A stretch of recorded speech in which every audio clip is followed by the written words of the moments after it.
안녕하세요. 몇 년 전 아주 놀라운 일이 저에게 일어나서 한번 사연을 써볼까 합니다.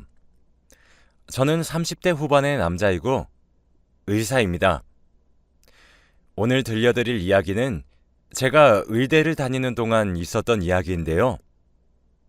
지금 생각해보면 정말 저에게 천사가 왔다 갔나 싶은 생각이 저절로 납니다. 우선 저는 시골에서 태어나고 자랐어요. 정말 건물 하나 없고 할머니, 할아버지들만 있는 주택만 있었죠. 저는 그곳에서 혼자만 어린아이였고 할머니, 할아버지들의 예쁨만 받고 살아가는 사람이었습니다. 동네 어르신들은 저를 다 알고 계셨고 저는 매일 재롱을 부리는 귀여운 소년이었죠. 학교도 하나밖에 없었는데 거기는 학급 수도 적었고 친구들도 많이 없어서 다 아는 사람들이었어요.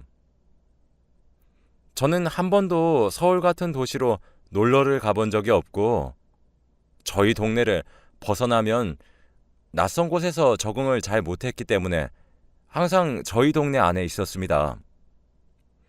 그런데 제가 한번 저희 동네를 드디어 벗어나야겠다 생각한 적이 있었어요.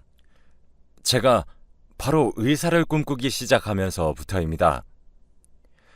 초등학생 때까지는 그래도 하루 종일 놀기만 했는데 중학생이 되고 진로에 대해 고민을 하니 의사가 되고 싶더라고요.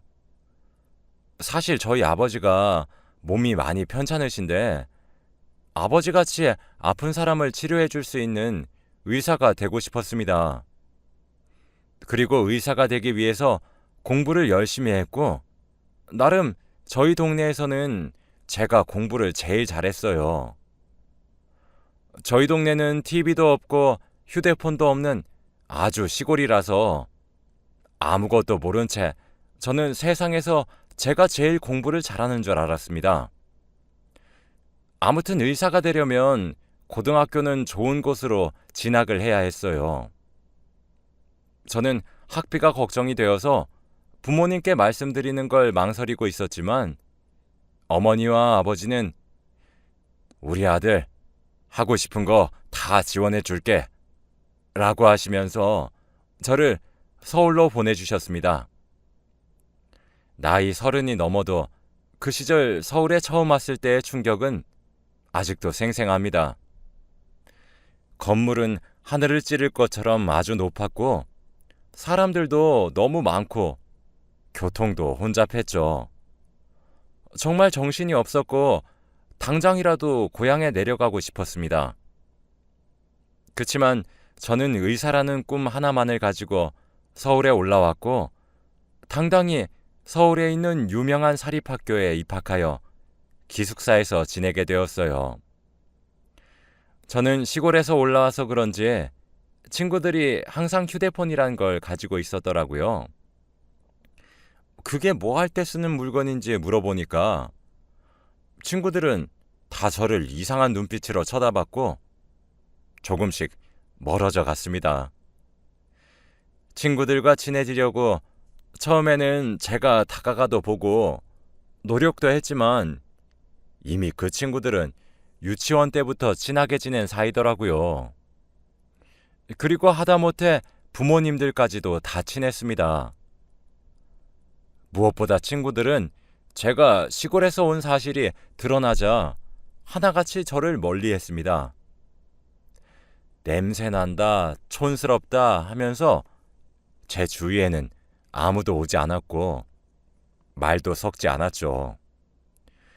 솔직히 저도 그 친구들이 하는 말을 다 이해하지 못했고 다 제가 못 알아듣는 말을 했기 때문에 대화를 안 나누는 게 저도 편했어요. 그래서 할 것도 없으니 공부라도 하자 싶어 공부만 열심히 했어요. 그런데 친구들은 제가 공부하는 것도 가만히 두지 않았습니다. 제가 자리에 앉아서 책을 펴면 그 책을 가져가서 어딘가에 숨기기도 하면서 공부를 방해했죠. 그리고 늘 저한테 너 같은 시골에서 온 애가 우리를 이길 수 있을 것 같아? 너 우리가 하루 종일 놀고 먹을 것 같지? 웃기지 마. 우리는 너랑 다르게 어릴 때부터 영어로 외국인이랑 대화도 하고 하루 종일 골프, 테니스 같은 거 하면서 살았어. 너처럼 하루 종일 땅 따먹기 했던 애랑 우리는 차원이 다르다고. 너 같은 애가 우리 학교 졸업하면 우리 얼굴에 얼마나 먹칠하는 일인지 알지? 라고 했어요. 저는 그 말들을 듣고 처음에는 저와 다른 세상의 사람들이라고 놀랐어요. 하지만 애들이 그럴수록 더 저급하다는 것을 느꼈고 오히려 그런 애들과 같은 사람이 되면 안 된다는 생각에 공부를 더 열심히 한 것 같아요. 그렇게 자신감이 넘치는 아이들의 길을 눌러줘야겠다는 생각으로 고등학교를 들어가고 첫 중간고사에서 저는 당당히 1등을 했습니다. 정말 밤을 새가면서 코피가 터질 때까지 공부를 했어요. 애들은 저를 보고 놀라했고 그 후로 경쟁이 붙은 것 같았습니다. 저는 그들을 경쟁 상대라고 생각하지 않았고 제 머릿속에는 고향에 있을 부모님이 떠오르면서 의사가 되겠다는 생각 하나밖에 없었어요. 제가 그들을 무시하고 공부를 더 열심히 할수록 저를 괴롭히는 애들의 폭력 수준은 점점 커져갔고 저는 아랑곳하지 않았죠. 솔직히 많이 힘들고 당장이라도 부모님 곁에 가고 싶었지만 서울이라는 삭막한 도시에서 저 하나 못 지키면 아무것도 될 수 없다고 생각했기에 정말 피눈물 흘려가면서 참았습니다.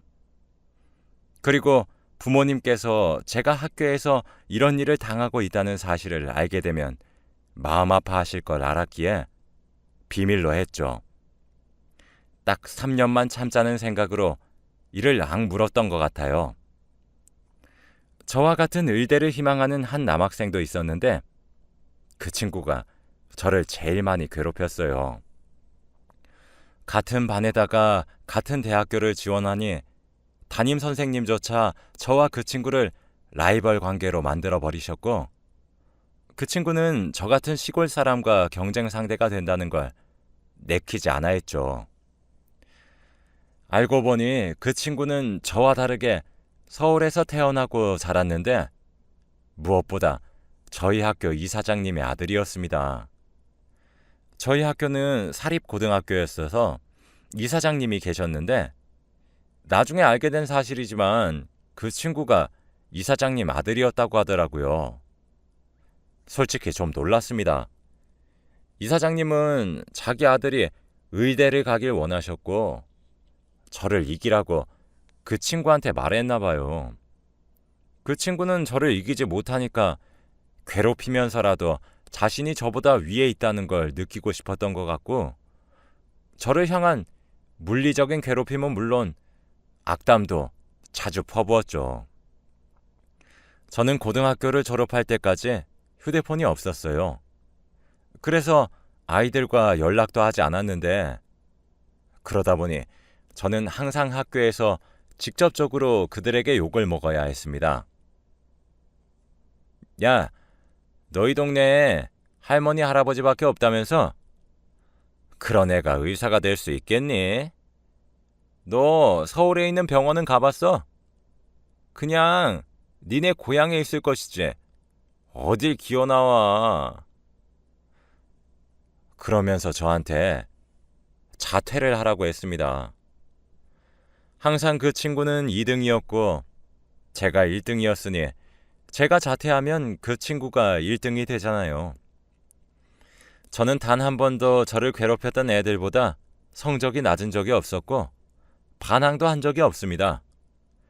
가끔씩 부모님을 뵈러 몇 시간 동안 기차를 타고 내려가면 정말 그렇게 편할 수가 없어요.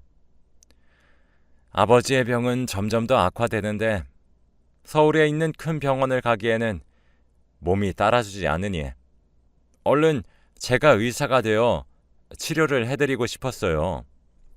본가에 가면 항상 의사가 되고 싶다는 마음가짐을 가지고 다시 서울로 올라가는 것 같아요. 아무튼 저는 고3 때 정말 하루의 반 이상은 공부만 하고 살았습니다. 늘 아버지를 마음속에 새기며 공부를 하니 저는 떳떳하게 전교에서 1등으로 고등학교를 졸업했고 의대에 갈 수 있었어요. 제가 간 의대는 서울에서 제일 유명한 의대였고 전교 2등으로 졸업한 이사장 아들은 그 의대에 갈 수 없었습니다. 그렇게 저와 그 친구는 비슷하지만 다른 길을 가게 되었죠. 아마 많이 절망적이었나 봐요. 하루 종일 책상에 앉아서 멍만 때리던 기억이 아직까지 납니다. 저는 합격 통지서를 받자마자 고향으로 내려가서 부모님께 보여드리니 두 분 다 우시더라고요. 아들 하나는 정말 잘 나왔다고 하시면서 수고했다고 안아주시는데 효도한다는 기분을 그때 처음 느꼈습니다. 저는 동네에 현수막도 달고 마을 어르신들의 칭찬도 받으면서 의대에 입학했어요. 드디어 제가 원하는 의학 공부를 하니까 피가 도는 느낌이고 정말 행복했어요. 의사와 점점 가까워지는 듯한 느낌이 들고 벌써부터 아버지의 병을 낫게 할 수 있을 것 같았거든요. 그리고 저는 의대를 가고도 성적은 늘 상위권이었습니다. 확실히 대학교를 가니까 고등학교와 조금 다른 점이 친구들이 차별하지 않았어요. 시골에서 왔든 도시에서 왔든 다 똑같이 대우해줬고 저는 대학교에서 친구를 많이 사귀었죠. 그러면서 저는 마음이 조금 편해지고 취미생활도 즐긴 것 같아요. 대학생 시절 제 취미생활은 바로 낚시였습니다. 다들 주위에서 이런 취미를 가진 대학생은 처음이라고 하면서 놀라하지만 저는 어렸을 때 시골에서 자라서 그런지 낚시를 굉장히 많이 했어요. 그런데 서울은 낚시를 할 곳이 없기도 하고 고등학생 때는 그럴 여유도 없었죠. 이제 대학생이 되고 쉬는 날이면 섬에 가서 낚시를 하고 오기도 했습니다. 낚시를 하러 가면 아저씨들이 굉장히 많으셨고 어린 제가 낚시를 하니까 좋아하시더라고요. 그날도 어김없이 저는 늘 가던 섬에서 낚시를 하고 여유를 즐기고 있었습니다. 그곳에는 낚시를 하는 사람들이 굉장히 많았고 다 하나같이 풍경을 바라보며 낚시를 즐기고 있었죠. 그런데 그때 제 뒤에서 첨벙 하는 소리가 들리더라고요. 저는 처음에 바위 위에서 낚시를 하니까 뭐가 떨어졌나 보다 했는데 갑자기 사람들이 비명을 지르면서 으악이라고 하는 게 아니겠어요. 저는 놀라서 뒤를 쳐다보니 사람이 떨어졌다고 했습니다. 그곳은 수심이 깊은 바다라서 나오기 힘들어 보였고 빠진 사람은 수영도 못하는 것 같았습니다. 그런데 아무도 그 사람을 구해주는 사람이 없었고 저는 상황이 심각해지기 전에 빠진 사람을 구해야겠다는 생각으로 바다에 들어갔습니다. 저는 어렸을 때부터 아버지와 강에서 헤엄을 치며 놀았던 적이 많아서 수영을 할 줄 알았기에 그 사람을 구출할 수 있었죠. 그 사람은 여성분이었고 겨우 구하니 물을 많이 먹어서 그런지 숨을 쉬지 않더라고요. 저는 학교에서 배운 인공호흡 방법을 이용해서 그 여자를 살려내는데 몇 분 정도 지나니 그 여자가 입에서 물을 뿜고 깨어났습니다. 저는 한순간에 혹시 죽었을까라는 생각이 들면서 너무 무서웠는데 그렇게 깨어나니 의사가 되는 이유가 바로 이거구나 싶더라고요. 그 여자가 깨어나니 낚시를 하던 사람들이 전부 다 박수를 쳤습니다. 그 여자한테도 고맙다는 말을 들었죠. 그리고 저희는 그날부터 친해졌습니다. 그 여자는 신기하게 저처럼 낚시가 취미라고 하더라고요. 요즘 일이 바빠서 낚시를 많이 못했는데 오랜만에 낚시를 하다가 이런 일이 생겨서 정말 놀랐다며 살려주셔서 고맙다고 했습니다. 그 여자가 정확히 무슨 일을 하는지는 모르겠지만 얼굴이 정말 예뻤어요. 태어나서 그렇게 예쁜 사람은 처음 봤습니다. 그렇게 그날 저는 그녀와 함께 낚시를 하고 해가 질 때쯤 배를 타고 헤어졌어요. 육지로 가서 밥도 먹고 이야기도 나누면서 서로에 대해 많이 알아갔습니다. 한 번도 저희 속마음을 다 이야기해 준 사람이 없었는데 그녀와 이야기를 하니 제 마음속에 묵혀있던 말들이 다 나오더라고요. 그래서 어릴 적에 있었던 일이나 힘들었던 일들을 다 이야기했더니 그녀는 저를 위로해주고 충고도 많이 해주었어요. 대학생 때는 저에게 휴대폰이 있었기 때문에 그 여자와 전화번호를 주고받았고 저희는 헤어졌죠. 그리고 자주 연락하면서 만나기도 했고 특히 낚시를 많이 다녔습니다. 사람들도 없고 조용한 곳에 가서 낚시를 하니까 정말 좋더라고요. 그리고 제가 시골에서 살았던 것도 알아서 저희 부모님한테도 소개시켜 드렸습니다. 그녀는 평생 서울에서 살아서 이런 정겨운 시골에서 살고 싶다고 말했고 일이 끝나면 바로 시골로 내려가서 살 거라고 하더군요. 생긴 건 완전 도시 여자처럼 생겨서 시골의 분위기를 별로 안 좋아할 줄 알았지만 이렇게 좋아하니 고마웠습니다. 그녀와 같이 여행도 다니고 이야기도 많이 하다 보니까 저도 모르게 그녀가 좋아진 것 같아요. 그녀는 저를 친구로만 생각하고 있는 것 같았지만 저도 그러면 안 된다는 걸 알면서도 제 마음을 멈출 수가 없더라고요. 그래도 제가 여기서 마음을 고백해버리면 그녀와 친구 사이도 되지 못할 것 같아서 참았습니다. 그렇게 한 몇 년 동안 친구로 지낸 것 같아요. 그동안 그녀는 일이 너무 많아졌다면서 저와 만나는 시간이 줄어들었고 저도 의대 공부 때문에 너무 바빠서 연락하기도 힘들었죠. 그래도 한 달에 한 번씩은 꼭 만나서 카페를 가거나 밥을 먹기도 했습니다. 그렇게 저희는 20대 후반이 된 것 같아요. 그런데 어느 날 제가 강의실에서 수업 전에 공부를 하고 있는데 갑자기 한 친구가 저를 부르더라고요. 그러면서 밖에 누군가 저를 기다린다고 했습니다. 저는 누군가 싶어서 나가보니 그녀가 서 있더라고요. 그래서 왜 왔냐고 물으니 그녀가 하는 말은 정말 충격적이었어요. 나 당분간 너 못 만나 라고 하더군요. 그러면서 저한테 그동안 고마웠다고 저를 꼭 안아주었습니다. 그곳에는 사람들이 많았는데 다들 저와 그녀를 보고 뭐야 이러면서 그녀의 이름을 막 말하는 거 있죠?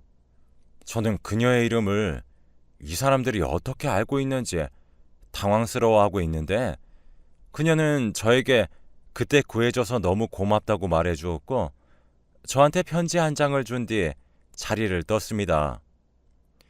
친구들은 저에게 다가와서 그녀와 제가 무슨 사이냐고 묻더라고요.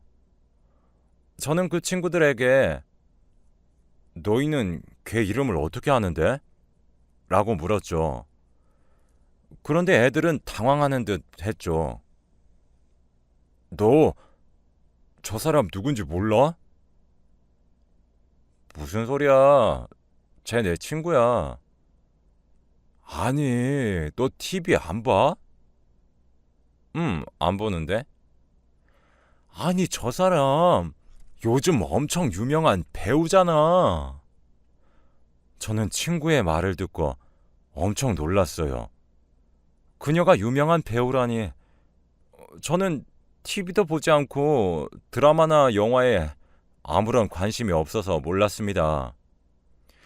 제가 몇 년 동안 친하게 지내고 늘 낚시를 갔다가 밥을 먹고 카페에 갔던 그녀가 연예인이래요. 그리고 요즘 엄청 유명한 친구라고 합니다. 저는 그 놀람이 아직까지 잊혀지지 않아요.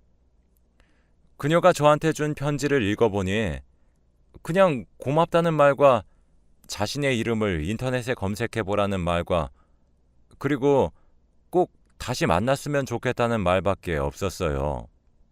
왜 못 만나는지 알려주지 않았지만 저는 그녀가 허튼 짓은 하지 않을 걸 알기에 굳이 연락해서 물어보지도 않았습니다.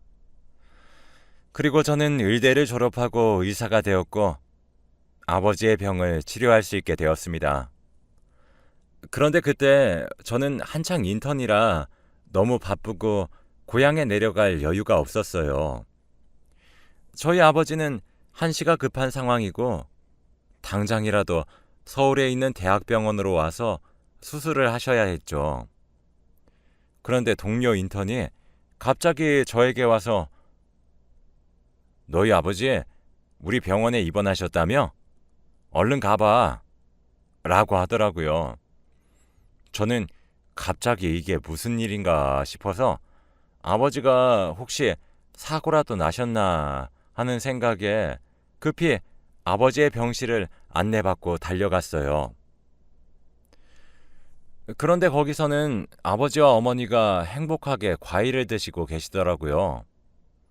저는 너무 놀라서 이게 어떻게 된 일인지 아버지에게 물어보니 아버지의 말씀은 정말 놀라웠어요. 저희 병원은 수술을 하기 위해서 몇 달 전부터 예약을 해야 하는데 그녀가 저희 병원 원장님과 친분이 있어서 아버지의 수술 날짜를 잡아주셨고 병원장님께서 친히 저희 아버지의 수술을 해주셨대요. 몇 년 전부터 저와 만나지 않았던 그녀는 얼마 전 저 몰래 제 고향으로 내려가서 아버지께 수술을 해드릴 테니 병원으로 가자고 했고 그렇게 와서 수술을 한 거래요.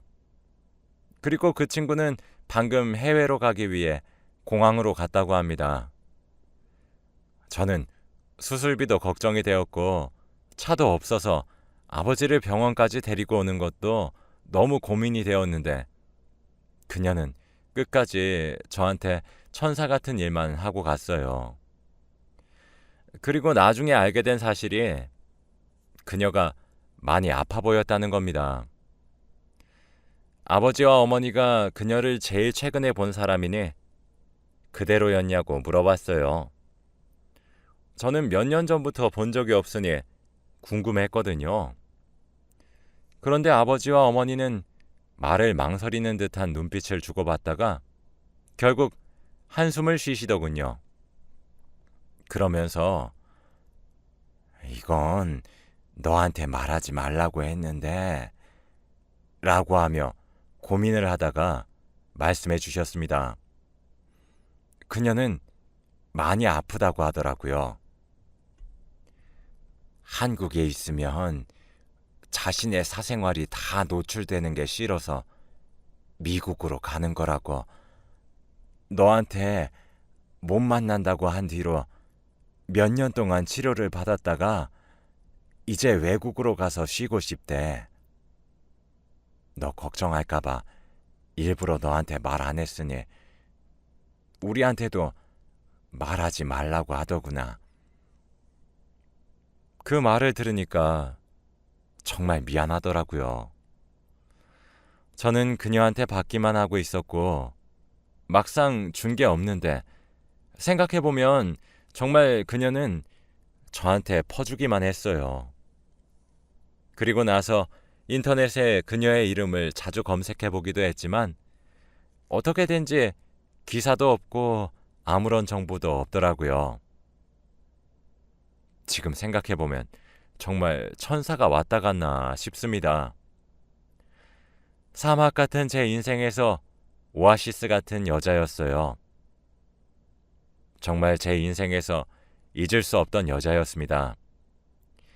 지금 생각해봐도 정말 놀라운 일인 것 같아요.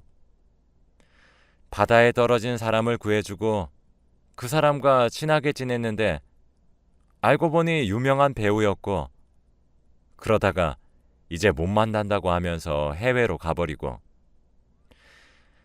어디서 뭘 하고 어떻게 사는지 모르겠지만 꼭 그곳에서는 건강하고 행복했으면 좋겠어요. 여러분도 혹시 저와 같은 일이 있었나요? 저희 가족은 몇 년이나 지난 지금까지도 그녀의 이야기를 합니다. 정말 보고 싶어요. 제 이야기는 여기까지입니다. 들어주셔서 감사합니다.